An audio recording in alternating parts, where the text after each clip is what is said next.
আমি 12 লক্ষ টাকা সুদ নিছি, কিস্তি নিছি, জিফুতের লাইগা জীবনভর ওজনে কম দিয়া মিথ্যা বলে বাটফারি করে টাকা রোজগার করে এই বিল্ডিং বাড়ি জায়গা জমি করছি জিফুতের জন্য, এই আশায় যে আল্লাহ যেন আমারে আখিরাতে জাহান্নাম থেকে মুক্তি দেয়, আল্লাহ যেন ফুল আগুনের উসিলায় জিফুত বউ বাচ্চার উসিলায় যেন আল্লাহ জান্নাত দেয়, এই আশায় আপনি এত মিথ্যা বাটফারি সিটারি করছেন। এটাই উদ্দেশ্য কিনা? এনাই এখন আসেন এনে ছবি উঠে আছেন। এই মুরব্বী আয়েন না কেন? এনাই এখন এটা ভিডিও হইব। হ্যাঁ তো গপ মারেন কেন? গপ মারেন কেন? হ্যাঁ, জীবন মানে শুধু বিল্ডিং, জিন্দিগি মানে বিল্ডিং, জিন্দিগি মানে 30 শতক জমি। কি বলতে চান? 3 ফুট বিদেশ তো কি? 3 ফুট বিদেশ। ছেলেটা ইটালি থাকে তো কি? ইটালি তো বহুত মানুষ জন্মও নিছে। আপনার ফুট তো 28 বছর বয়সে না গেছে ইটালি, যাতে ফইলের তো ইটালি। হ্যাঁ, যাদের জন্ম ইটালি, যার 14 গোষ্ঠী ইটালি, তে তো আরো বড় কপাল। আমনের যদি ফুট ইউরোপ থাকাতে আমনের কপাল এত বড়, ভাগ্য আমনের কপাল। তাইলে যার বাপ দাদা জন্মসূত্রে ইটালি ইউরোপ, তার তো পুরাটাই কপাল। তার নাকও নাই, চোখও নাই, ঠোঁটও নাই, মুখ নাই, পুরাটা কপাল। কপালের কারণে চোখ নাক কান হয়তো অন্য জায়গায়। পাগলামি করেন মিয়া। আমি বিদেশের বিরোধিতা করছি না, ইটালি হারাম বলছি না, ইউরোপকে হারাম বলি নাই বেটা। কিন্তু এক মুসলমান, এক ইমানদার আপনার জীবনের সফলতা, আপনার জীবনের সার্থকতা আপনি টাকা সম্পদ বিদেশ বিল্ডিং দালান ব্যবসাকে বললেন কেন? এটা না আমার বলা, এটাকে বলবেন কেন মিয়া?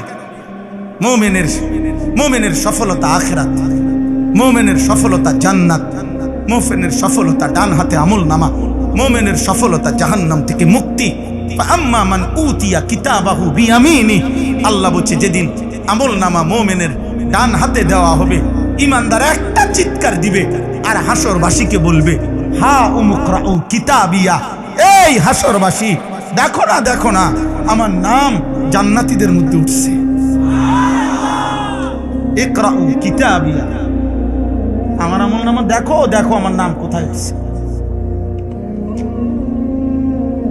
বাকি হাসরবাসীরা, বাকিরা সামনে যারা, তারা বলবে, আরে দোস্ত রে, কিতারে তুই তো আমরার বাজারে ব্যবসা করতি, দোকানদারি করতি, এক লগে দে কতবার একই অটোতে গেলাম আইলাম, এই কাম বানাইলি কেমনে? আমল নামা ডান হাতে নেওয়ানোর মতন এক আমল করলি কোন সময়? হা দোস্ত, ইন্নী জানান্তু আন্নী মুলাকিন হিসাবিয়া, আমি কলিজা দিয়া বিশ্বাস করতাম এই আখিরাত হবে, হাসরের মাঠ হবে, ফলে আমি ব্যবসাও করেছি, বাজারও করেছি, সংসারও করেছি, 5 ওয়াক্ত নামাজ জামাতও পড়েছি, আমি উপার্জনও করেছি, আবার খেয়াল রাখছি একটা টাকা যেন হারাম না হয়, সুদের না হয়, মিথ্যা না হয়, ধোঁকা না হয়, প্রতারণার না হয়। আপনাদের বিশ্বাস হয় ইমানদার হালাল উপার্জনকারী ব্যবসায়ী বাংলাদেশে নাই? কথা বলেন না কেন? নাই, অবশ্যই আছে। কয়জন দেখবেন মিয়া? আপনি দেখবেন কেমনে? হারাম করতে দেখবে ভালো মানুষ দেখবেন কেমনে? আপনি যে যেমন সে তো খুঁজেই পায় তেমন। আল জিনসু ইয়ামিলু ইলাল জিনস। অতএব দয়া করে আপনাদের কাছে এটা বললাম, আল্লাহর নবী সাল্লাল্লাহু আলাইহি সাল্লাম বলেছেন, উম্মত সিদ্ধান্ত নাও, সিদ্ধান্ত নাও, উত্তম মানুষকে সঙ্গী বানাও। তোমার দোকান হোক, তোমার ব্যবসা হোক, তোমার স্ত্রী হোক, তোমার বন্ধু হোক, তোমার চলার পথের সঙ্গী হোক। যুবক ভাই, তোমাদেরকেও বলছি, আব্বা, জীবনের সবচেয়ে বড় ব্যর্থতা মনে রাখো বাপ, অসৎ সঙ্গ, মন্দ লোকের সংস্পর্শ। সমবয়সী সহপাঠী যদি চরিত্রহীন হয়, লম্পট হয়, নারী লুবি হয়, জিনা ব্যভিচারের দৃশ্যে অভ্যস্ত হয়, মদ করে, নেশা করে, গাঁজা করে হয়, কোনো মেয়ের সাথে হারাম প্রেম করে, হারাম সম্পর্ক করে, দোস্ত আমার হাত জোড় করে বলি, আব্বা, আমার নওজোয়ান সন্তান, আমার কিশোর ভাই, আমার যুবক ভাই, দোস্ত তোকে বলি ভাই, আমার ওই ছেলেটা তোরে নষ্ট করে দিই। 8 ঘন্টা যার সাথে চললি, একবারও যার জবানে মালিকের নাম উচ্চারণ হইল না, 3টা থেকে রাত 11টা পর্যন্ত বন্ধু নামের যার সাথে চললি ফিরলি বাবা, এই 3-8 ঘন্টা, এই 8 ঘন্টার মধ্যে আসর, মাগরিব, এশা, বন্ধু নামের এই শয়তান, বন্ধু নামের এই দুষ্ট একটা বারও তোকে বললো না কিরে দুষ্ট তুইও মুসলমান আমিও মুসলমান, চল না নামাজ পড়ি। ও কিসের বন্ধু? ও শয়তান। ও কি? শয়তান, শয়তান। আমি বললাম যদি তাফসীর সুনির্দিষ্ট দলিল দেখতে চান আমি দলিল দেখাবো। আমার কাছে তাফসীরের মধ্যে স্পষ্ট লেখা আছে প্রত্যেক ওই ব্যক্তি মানুষকে যে পথভ্রষ্টতার দিকে নিয়ে যায় তাকেও রূপকাঠে শয়তান বলা যায়। হ্যাঁ, বন্ধু নামের শয়তান, বন্ধু নামের শয়তান। অতএব অসৎ লোক, চরিত্রহীন যুবক, চরিত্রহীন কিশোর, ইমানদার ছেলেরা তোমাদের বন্ধু হইতে পারে না। কোন কাফের বেঈমান বন্ধু হইতে পারে না। ফেসবুকে অগণিত বন্ধু, অচেনা বন্ধু তোমার ফ্রেন্ড হতে পারে না বেটা। কোন ইহুদির বাচ্চা তোর বন্ধু হবে কেন? কোন খ্রিস্টানের বাচ্চা তোর বন্ধু হবে কেন? কোন হিন্দুর বাচ্চা তোর বন্ধু হবে কেন বেটা? কেন বন্ধু হবে? বন্ধু হইতে পারে না। সম্পর্ক থাকতে পারে, দুনিয়াবি প্রয়োজন, তার সাথে আমাদের চলতে পারে, কোনো অসুবিধা নাই। বাংলাদেশে আমরা কাউরে চলে যেতে বলি নাই। আমরা সংখ্যাগরিষ্ঠ মুসলমানের বাংলাদেশে সংখ্যালঘু হিন্দু অথবা সংখ্যালঘু অন্য কোনো মানুষকে আমরা চলে যেতে বলছি কোনোদিন? আমরা তাদেরকে বাধাগ্রস্ত করেছি বন্ধু না, কিন্তু কলিজার সম্পর্ক, ভালোবাসা, হৃদয়ের বন্ধুত্ব সেটা শুধু মুমিনের জন্যই হবে। ইন্নামা ওয়ালিয়ুকুম, আল্লাহ বলছে তোমাদের বন্ধু হবে আল্লাহ ওয়া রাসূলুহু, আল্লাহর রাসূল, ওয়াল্লাযীনা আমানু আল্লাযীনা ইউকিমুনাস সালাহ, আল্লাহ বলছে এবং যারা মুমিন নামাজি তারা তোমাদের বন্ধু। আল্লাহ আমাদেরকে বুঝ দান করে। এবার আসেন এই আয়াতের অংশটা শেষ করি। এই আয়াতের মূল বক্তব্য হলো রাসূলুল্লাহ সাল্লাল্লাহু আলাইহি সাল্লামের জামানায় মক্কার কুরাইশদের একজন সর্দার ছিল উকবা ইবনে আবি মুআইত তার নাম।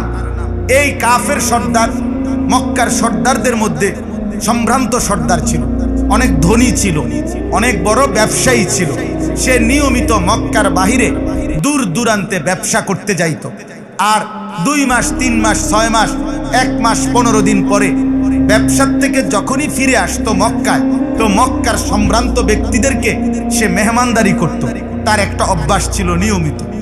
এটা এমনিতেই আরবের মেহমানদারি প্রসিদ্ধ, তো তার মধ্যে মেহমানদারির গুণ ছিল।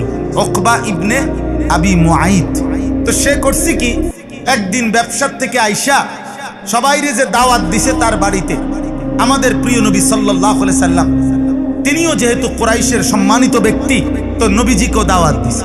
নবীজি আসছেন তার ঘরে। আসার পরে সবাইকে যখন খাবারের দস্তরখানে বসাইছে, সবার হাত ধোয়াইতেছিল, আল্লাহর নবী তখন হাত ধুইতেছিলেন না। তো উকবা ইবনে আবি মুআইত বলল, মুহাম্মদ হাত ধুইতেছ না কেন? তখন আল্লাহর নবী সাল্লাল্লাহু আলাইহি সাল্লাম বললেন, চাচা যতক্ষণ আপনি আমার কালেমা না পড়বেন ততক্ষণ আমি হাত ধুবো না, খানাও খাবো না। উকবা ইবনে আবি মুআইত চিন্তা করছে, আমি কুরাইশ, আমার আজীবনের পরিচিতি সুনাম যে মেহমানকে আমি মেহমানদারি করি, আমি মেহমান নওয়াজ। আজকে যদি মুহাম্মদ না খাইয়া আমার বাড়ির থেকে উঠে চলে যায়, তাহলে গোটা আরবে আমার বদনাম হবে যে উকবার বাড়ির থেকে মেহমান না খাইয়া চলে গেছে। তখন উকবা ইবনে আবি মুআইত তার মেহমানদারির ঐতিহ্য ধরে রাখার জন্য নিরুপায় হয়ে কালেমা পড়ছে নবীজির সামনে। সুবহানাল্লাহ, থুন রাখেন আর রাখেন না, শুনেন না, কথা শেষ হবে। এরপরে নবীজি সাল্লাল্লাহু আলাইহি সাল্লাম খানা খাইছেন। খানা খাওয়ার পরে নবীজি বিদায় নিছেন। এইবার এই উকবা ইবনে আবি মুআইত, ওই আরো মেহমান আছে না, এই বাকিগুলো তো কাফের। এই বাকি কাফেরদের মধ্যে উবাই ইবনে খালফ, এই নিকৃষ্ট কাফের, যে উমাইয়া ইবনে খালফ হযরত বেলালের যে মনিব, এরা ভাই। এই উবাই ইবনে খালফ, এই বেঈমান সাথে সাথে উকবা ইবনে আবি মুআইতকে ধরছে, হাত চাইপা বলছে, দোস্ত তোর লগে আজগা আমগো কতদিনের বন্ধুত্ব? কয় যে এই ছোটবেলার বন্ধুত্ব, ল্যান্টাকালের বন্ধুত্ব। মানে ছোটবেলা থেকেই কি বন্ধুত্ব আমরা।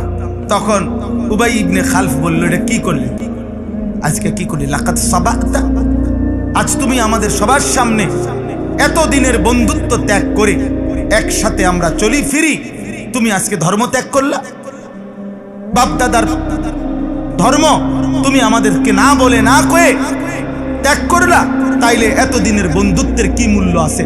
তোমার লগে আমাগো আজকে এতদিনের তোর বন্ধুত্ব, একসাথে আমরা মদ খাই, একসাথে জুয়া খেলি, একসাথে মানুষ কন্যাই, বুঝেন না? যাবতীয় সিটারি বাটফারি তো ওই মক্কায় আমরা একসাথে আজকে এতদিন ধরে করতেছি। এখন কথা নাই বার্তা নাই, হঠাৎ করে মুহাম্মদের কালেমা গ্রহণ করলা।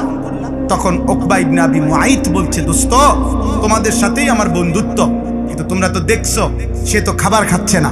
এখন সে যদি খানা না খায় আমি কি করব? তখন খাবার না খাইলে আমার ঘর থেকে যদি মেহমান ফিরে যায় তাইলে তো গোটা আরবে বেইজ্জতি হবে।